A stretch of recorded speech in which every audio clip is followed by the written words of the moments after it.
Hi, and welcome to this video from our Relational Leadership course.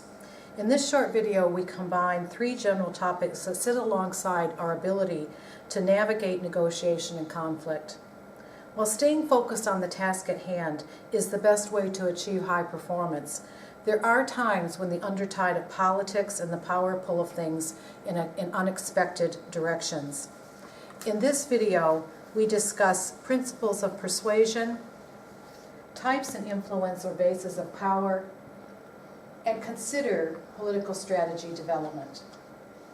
Let's start first with principles of persuasion.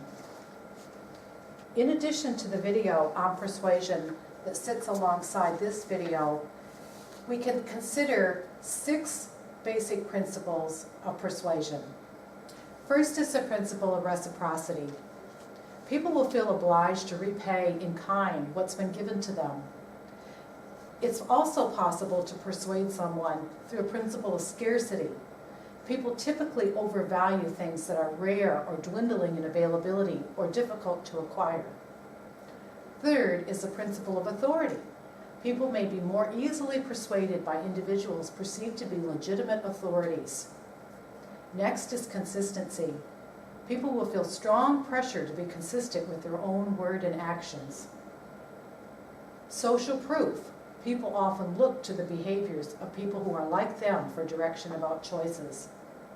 And finally, people may be more persuaded by people they prefer to say yes to or those that they like. When we consider the principles of persuasion, we can see how these can come into play when negotiating for resources.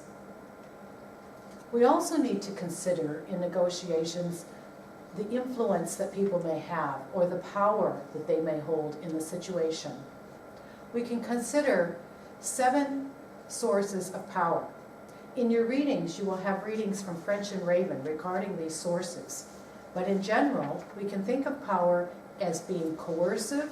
This is the ability to administer punishment or negative consequences. Reward is also another source of power, being able to give someone something that they value. There is a legitimate source of power that results from the position held by the person. Expert power comes from having the credentials or the expertise. Referent power is based on feelings of trust and respect. Informational power comes from having access to data or information that others need or want.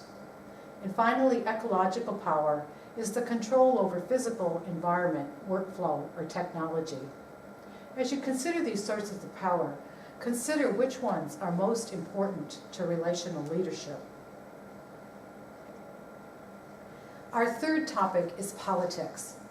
Politics generally operate outside the formal structure of power. As noted previously in talking about persuasion and influence, politics plays out largely in a system of reciprocity. I'll give you this if you give me that.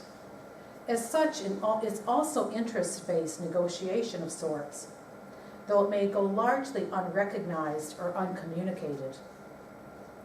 To be effective politically, you need to be in touch with the bases of influence. You need to have something that others want, whether it be resources, information, and you need to be able to be connected to those who can give you the things that you don't have through their position, benefits, and connection to others. Finally, we can think about politics in terms of powerful and powerless talk. Powerful talk is assertive and embraces collaboration, using words such as we, us, and ours. Whereas powerless talk may be characterized by language such as they, them, those guys, in which the person feels outside the circle of influence. When we meet, we'll talk about being aware of the sources of influence and what impact it can have on building relationships and in putting in place processes that will help ensure the team is successful in our endeavors. We'll also talk about the other video on power and power language by Amy Cuddy. You should review this video prior to our meeting. See you next time.